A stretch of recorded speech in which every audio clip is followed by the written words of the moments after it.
Okay, class, we're going to take a little bit of a break from the theoreticians and everything else. And I didn't want this class to be some kind of a review of stuff that some guy or some gal came up with, their theory of whatever happened, and the theory of man, and the theory to explain everything. But I wanted to make this a little bit more practical because you guys are going to be in the trenches. You're going to be working with either participants and subjects. If you're going to be a researcher, you're going to be dealing with those same people in terms of being either a client or a patient as a clinician or a practitioner. So I wanted to give you some things that I've used over the years in my practice. Now, if you've viewed the uh, course due dates uh, video, not a video, but just a little PowerPoint, you see that we're going to be having a lecture, the very last lecture of one of my works. Well, what follows in this lecture, it's not my work because for all intents and purposes, I'm simply standing on the shoulders of giants, greater minds than my own. But I have found these to be very, very useful. And I wanted to share these with you, let you take a look at them, see what you think, because it may provide a little bit of an assist for you to provide insights into either your athletes, your patients, your subjects, your participants, your clients, or perhaps give you some insights into what's going on with your charges. So let's just kind of get in. There's going to be just a couple of them here. It's a smattering. We'll start off with what I call the reality check. Now, the reality check deals with expectations and outcomes. Expectations and outcomes. The expectations, when you're going into competition, when you're going into a challenge, you have a certain expectation of what's going to happen. Now, hopefully, if it's an honest appraisal of what's going on, your expectations are going to be based upon fact, upon historical data, not upon some whim or flights of fancy that you think you're suddenly going to be blessed with some newfound skill set. But expectations are, you got to be brutally honest with yourself. And they're kind of fickle, but far more fickle are the outcomes, because the outcomes are what actually happens. So there's a difference between expectation, which is fiction, and outcomes, which is fact. So a lot of times I see patients getting continually pissed off with the outcomes and everything else, and I go, whoa, whoa, whoa, whoa, whoa, hey Sparky, look, rather than getting ticked off at the outcome, you might want to go back and re-examine your expectations, because, well, you know what, you probably aren't that good, and you probably have a greater appraisal of yourself than you deserve. And sometimes I've had to have that conversation with people. And sometimes it's episodic, guys. What I don't mean that I see people who suck and who think that they're great. That's not it. But sometimes even the best of us can find ourselves in a position where we're coming back after an injury or after a setback or whatever, and we're haunted by the little person on the shoulder that's screaming in your ear going, come on, you can do this. You've been able to do this all along. And yet the spirit is willing, but the flesh is weak. So let's deal with expectations and outcomes, because here there's really only four possibilities, and we'll just examine each one of these briefly. If you have high expectations, hopefully it's going to be based upon a historical series of positive outcomes. So if you go into a competition, you need to have these high expectations, and you go into the competition, you compete, and sure enough, your expectations were upheld. You expected high things, great things, you received the outcome involved, great things, high things. So, wow, okay, is there any problem there? No, not really. I mean, you walked in there, you thought you were going to win, you did, you meant to do that. Okay. Is there any emotional attachment there? Well, yeah, I guess you could say, but it's probably more, yes, that kind of thing, just self-affirmation at that point. All right, let's go to the next one. What happens if, what happens if you're just not very good and you think you suck? And you've got very low expectations. You just know this is not going to have a good outcome. And then you compete, and sure enough, your low expectations were upheld, or is that downheld? Whatever. They were realized. So you expecting nothing, you got nothing. Now, question to that, is there any emotion attached there? Now, you might say yes, because you lost, but remember that your expectation was that you were going to lose. You're going to lose anyway, so it wasn't a big deal. Maybe you need to practice a little bit more if it has any meaning to you, or perhaps you might want to do some other things anyway. You want to go back and re-examine your training and your engagement in this particular type of competition. Okay, well, let's go to the next one, shall we? You once again, you think you suck, and you're pretty sure that this is going to have a negative outcome, but your expectations are low. But for for some reason, you prevailed. Now, this isn't unheard of because remember, in most sports, all it takes is one. And that's where we see the miracle on ice and all these magnificent comeback victories and things like that. Sometimes all it takes is one, just one. And so here you expected nothing and yet you won. Now, here's a loaded question. Is there any problem there? I'm going to cut to the chase. Yes, there is, but it's not the problem you might think because you are haunted because you prevailed. You won. But that's not it because you had low expectations. You get a history of low expectations. Now you suddenly prevailed. Now you're going to be at very least distracted. And remember that one, all it takes is one. If you're distracted enough, that one is going to be easy to score on you. So there is a problem in that you're distracted. And really the distraction comes down to this. Which of these two, your low expectation or your positive outcome, is more a valid and reliable representation of your skill set and of your ability? So that's what you got to wrestle with. And while you're wrestling, you're still competing. So save your wrestling for 3 a.m. looking at the ceiling fan after everything is all said and done and over and done with, and you're laying there sweating trying to figure it out. Well, okay, let's talk about the 800-pound gorilla in the room because this has happened to all of us at one time or another because you can't win every time. Nobody always wins. Here's a little something for you to consider, too. I was just having this conversation the other day. Sometimes, you ready for this? Okay. Sometimes you can make no mistakes. You can play to the top of your game. You can do nothing wrong, everything right, and you can still lose. I'll let that sink in because your generation would probably knee-jerk that to say, well, that's not fair. Fair or not, it is very true. It is very true. You can play to the top of your game. You can make no mistakes. You can do everything right, make no mistakes, and you can still lose. Because remember, once again, all it takes is one. So there you go. Now, is there a problem there? Oh, you bet there is. Now, if you're most of the athletes that I see have been around the block a time or three. So when something like this happens, oftentimes they're able to smile and just kind of shrug it off, unless it happens again. If it happens once, that's just the price, the cost of being in the competitive arena. If it happens again, that's going to be a distraction. God help you if it happens 3 times, because now you've got clear evidence that something's amiss, and you're going to be distracted probably to the point where it's going to start negatively impacting not just your performance, not just your game, but also your training and your practice conditioning and training and working out. Okay, down at the bottom there, I'm sorry. This was brought to my attention years and years ago when I was introducing it to one of my patients. And he said, hey, doc, but what happens if whatever my competition is, I've got no history here. I've never done this before.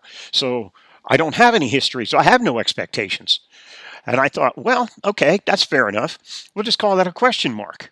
And what would your outcomes be? Well, I don't know, but it's going to be a surprise one way or the other. Win, lose, or draw, good, bad, or ugly. So question mark versus an exclamation point. One caveat, though, one aside here. This can only happen once. Because the next time you're coming in with a history, and that's going to reorient your expectations versus your outcomes. Okay, so that's been pretty useful. It's been pretty well received in my practice, but let's get on to something a little bit more complicated, but don't get spooked on this because it's really just 2 things, just a Cartesian. Okay, now in order to understand this, we need to be very precise with the English language, and unfortunately we're not. we're casual with it, and we don't really mean what we say. We don't mean specifically. We don't mean precisely what we say. Um, if I were to say to somebody, "Hey man, why don't you stop on by and stop by after work and we'll have a beer," and they say, "No, I can't." My response would be, Yes, you can. I just gave you permission, and all you need to do is get in your car and come over, and we'll have a beer." No, no, no. What I mean is, I've got to go to the store, and I've got to pick up so and so. Whoa, whoa, whoa, whoa, whoa. Let's get precise with the language. It's not that you can't; it's that you won't. You have something else that you regard as being more pressing, more important, that takes precedent over coming over and having a beer with me.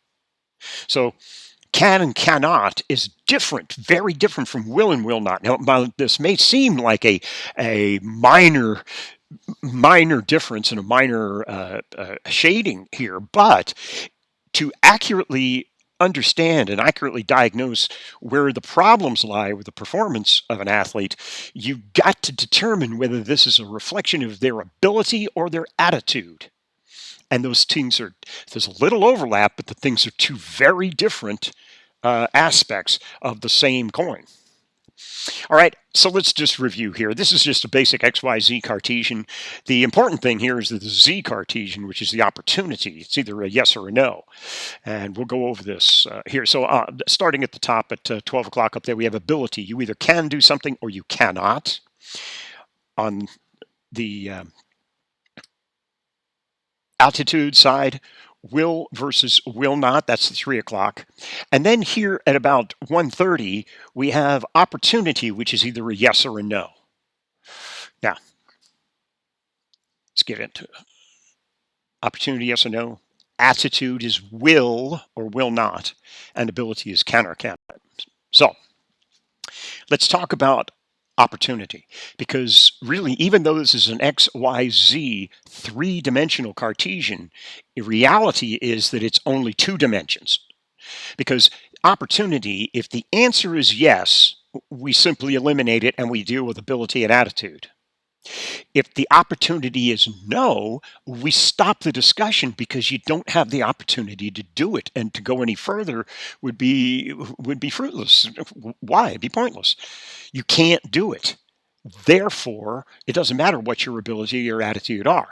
So this is the entry point. It's an on-off switch. And some of the things that it really reflects are permission. Maybe I've seen permission shut down like this. I saw a female gymnast a couple of years ago. This is one that always comes to mind. And she was getting injured. She had minor little nagging injuries and whatnot. And eventually, she got to the point where she was getting a little bit, she was pessimistic about her abilities, et cetera, et cetera. I was called in and whatnot, and her parents just stepped in and said, this is costing us a fortune. And I'm not talking about just in the money, but with her injuries and her setbacks, and it's beginning to affect her schooling, et cetera, et cetera. So we're laying down the law. You're no longer permitted to pursue gymnastics. And she ultimately went on to become a cheerleader at school. So, I mean, all's well that ends well, I suppose. But just an opportunity, just an idea to illustrate opportunity. Life situation. Yeah, what happens if you might be the greatest triathlete in the world, but you're married with 3 kids and you're working 2 jobs, and maybe you don't have time for that, man. You just don't have the time. So the life situation might present an opportunity to say no. How about exposure to possibilities? Maybe you would be the greatest road cyclist in history, better than Lance and better than Jan Ullrich and better than any of the others, Eddie Merckx, but you were born and raised in Juneau, Alaska. And Juneau, Alaska is covered with snow most of the time, and you really don't have a heck of a lot of time to get exposed to the possibilities. Yet another illustration of the opportunity. And, of course, environmental considerations, that might also sit under that umbrella. So really, opportunity here is a yes or no. It's the entry point. So once again, here it is, the yes, no. If it is no, we stop the discussion and talk about other things. And if it's yes, then we simply remove opportunity from here. And now we're just dealing with an X Y cross, ability and attitude. So, got that clear in your mind? All right, let's talk about attitude.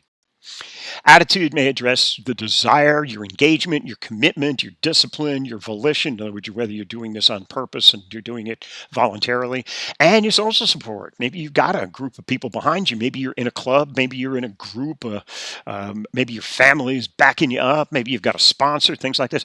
Attitude, whether you will or you will not. Yeah, that's a difficult one because there is some overlap, I will admit, with ability, but attitude is, at least in my estimation, probably a biased apperception on my part, being a shrink.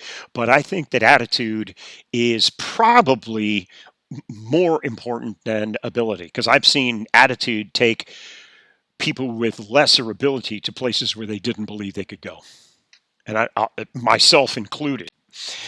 Ability, this may address perceived ability, and that goes either positive or negative, or maybe it's straight on. Maybe it's righteous and it's right on the money. Permission, once again, social support, approach avoidance. Yeah, your ability. Um, and I've seen people with a curious mix of both of these. I've seen people with great ability and little attitude. I've seen people with great attitude and poor ability, and it's interesting to see that how they work, how they interact, and what the outcome is. And where it really comes down, coaches, trainers, where it really comes down, is most evident, is in pick two: practice, conditioning, training, and working out while you're practicing, not during competition, not necessarily. So anyway, that can or cannot. So once again, there it is, just refresh your memory. Now that we're going to be removing the opportunity, we have four quadrants.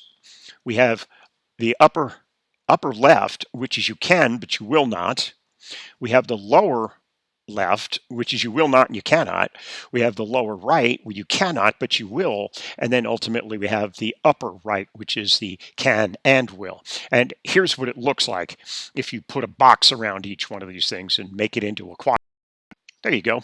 That's the 3D Cartesian. Over here on the far left is you will not, far right is you will, 6 o'clock you cannot, 12 o'clock you can. So what do we have here? Why don't we start down in the lower left? Cannot and will not. We'll start there because I will never see a patient like that, and neither will you. How's that? None of my patients have ever come from quadrant 3 because they cannot, and even if they could, they won't. That is represented, it's usually identified by discouragement and disengagement. There's no real need for them to be in the competitive arena.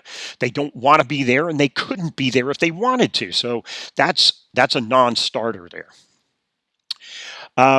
Let's go up to number 1. You can, but you will not. This is boredom or refusal. I'm reminded every time I give this lecture of another one of my gymnasts who was a level 10 gymnast. Anybody who's into gymnastics understand what this is.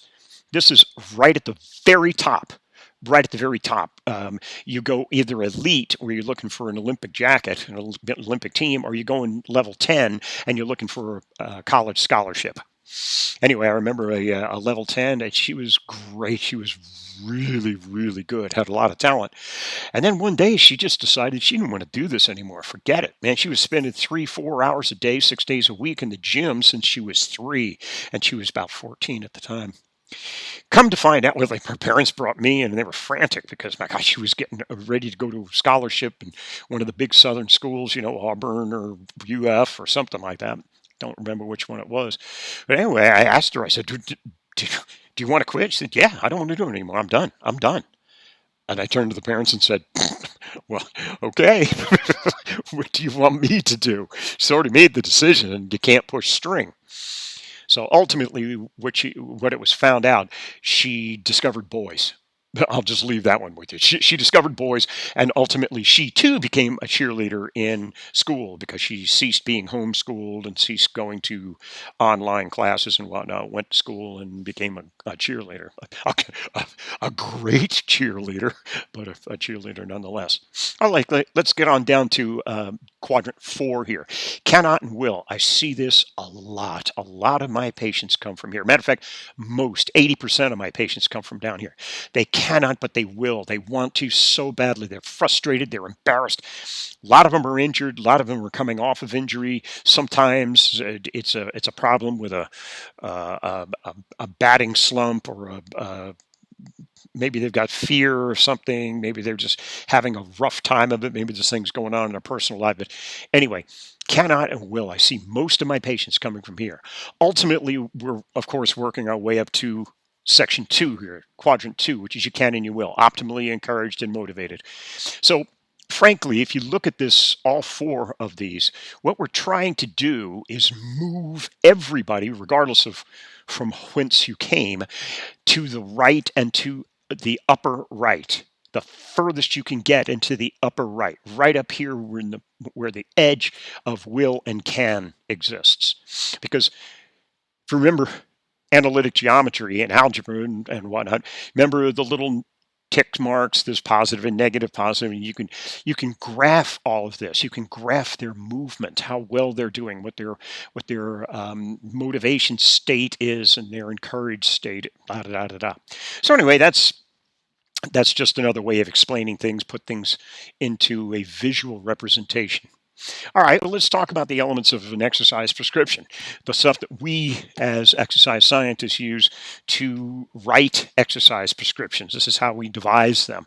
And really, there are 3. Actually, it depends. I know volume is sometimes stuck in here, and I know in some, in the Euro, Aussie, NZ world, they include mode, M-O-D-E, in other words, a type of exercise.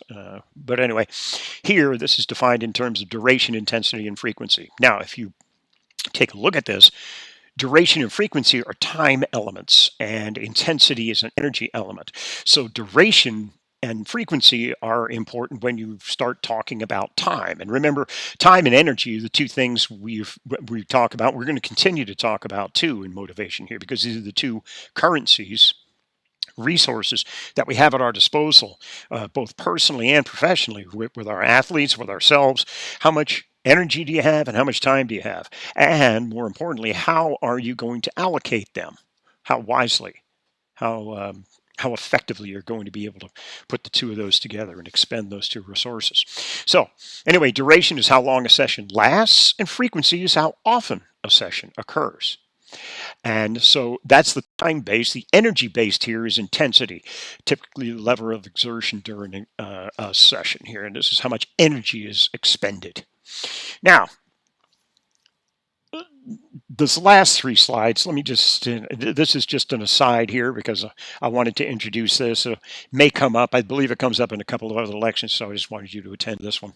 If you've ever heard of the inverted U, it's very, very common in explaining the investment or the allocation of resources, because you can benefit by investing, but usually the inverted U suggests that it will only be effective to a point, beyond which it's going to work against you.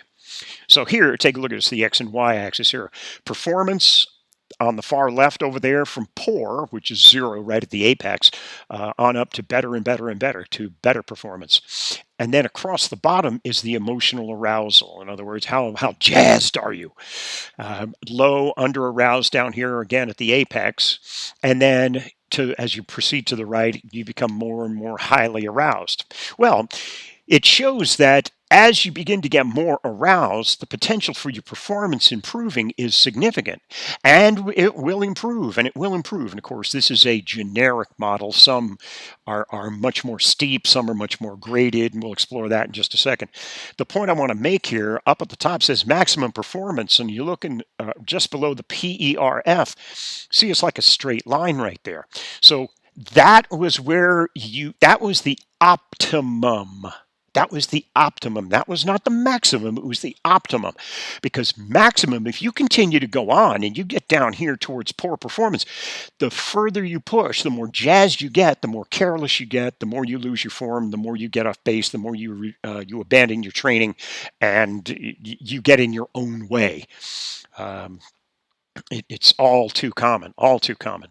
And sometimes coaches, trainers, it's part of your responsibility is to keep you kick your athletes in the ass and get them to make the effort and to get them up there. But then oftentimes you're going to find you're going to have to rein them in because you don't want them going out there and doing stupid things and just wasting energies, like getting into fights and doing stupid stuff like that. So take a look at this. Usually, what I caution my students about is that PERF you see right there. If you go directly down, that is the point of optimum performance, but it's not really, because I want you to resist the temptation to think of this as a point on a line.